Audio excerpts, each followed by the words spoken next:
योगी जी की किसी बात में भरोसा मत करना। योगी होकर के झूठ बोलते हैं। यूपी की जनता ने बीजेपी को नकार दिया, इसीलिए मैं कहता हूं यूपी की जनता ने अवध में हरा दिया इन्हें, अब यहां मगध के लोग भी उन्हें हराएंगे। योगी जी की किसी बात में भरोसा मत करना। योगी होकर के झूठ बोलते हैं।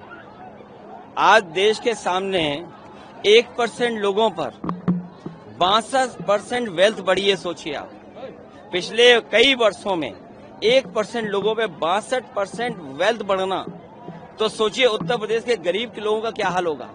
और किसान के लिए जो खाद न दे पा रहे हैं, उनकी पैदावार की कीमत न दे पा रहे हो, नौजवान को नौकरी न दे पा रहे हो, वो किस मुंह वोट मांगने आ रहे हैं। और अभी अभी यूपी हरवाया, यूपी की जनता ने बीजेपी को नकार दिया, इसीलिए मैं कहता हूं यूपी की जनता ने अवध में हरा दिया इन्हें, अब यहां मगध के लोग भी उन्हें हराएंगे। पहले चरण का चुनाव है, क्या लग रहा है? अभी आपने कहा कि जो माहौल है वो तेजस्वी यादव के लिए, लेकिन बीजेपी अभी तो चुनावी दावे कर रही है, वो कह रही है कि हम पहले ही कह चुके हैं सरकार हमारी बन रही है। बीजेपी का हर दावा झूठ है।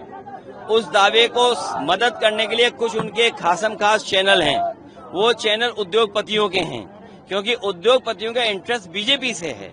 इसलिए बीजेपी को लाभ पहुंचाने के लिए जो बीजेपी कहेगी वो भाषा बोलेंगे। लेकिन सच्चाई ये है कि 30 साल के बाद ये बड़ा बदलाव होने जा रहा है। नई उम्र के तेजस्वी को जनता स्वीकार कर रही है। राहुल गांधी ने भी एक प्रेस कॉन्फ्रेंस करी है, उन्होंने फिर से वोट चोरी का हरियाणा पे आरोप लगाया। 25 लाख कहा है कि फर्जी वोट पड़ गए हैं, तो डुप्लीकेट। ये कोई नई चीज नहीं है। अब आपको अपना वोट भी बचाना है, वोट डालना भी है।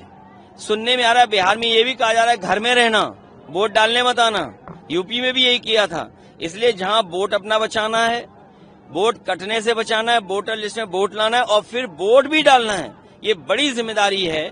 इसलिए वोट डालना जरूरी है, वोट न कट पाए उसके लिए तैयार रहना है। वोटर को जो धमकाया गया, लल्लन सिंह कह रहे हैं कि वो एडिटेड वीडियो है, वो मेरी वीडियो नहीं है। अगर वो एडिटेड वीडियो है तो इलेक्शन कमीशन पे तमाम ऐसे एक्सपर्ट्स हैं, साइंटिस्ट हैं, वो देख के बता सकते हैं कि एडिटेड है कि उन्होंने वाकई में बोला है। महागठबंधन कितना मजबूती दिख रहा है? महागठबंधन इस बार ऐतिहासिक सीटें जीतने जा रहा है। बिहार में सीएम नीतीश कुमार जो है वो मोदी की सभा में नवादा में भी नहीं दिखे और पटना में भी नहीं, क्या कहिएगा उनके लिए? वो खुद स्वीकार कर लिया उन्होंने, अंदर ही अंदर वो जान गए हैं कि बीजेपी वाले धोखा दे रहे हैं, बीजेपी वाले उन्हें मुख्यमंत्री नहीं बनाएंगे। इसीलिए आपने देखा होगा वो रोड शो के शो में नहीं थे। और फिर कई बार देखने को मिलता है कि वो माला किसी और को डाल देते हैं, किसी और के गले में। तो वो खुद स्वीकार कर रहे हैं अंदर ही अंदर कि बीजेपी वालों ने उन्हें धोखा दे दिया।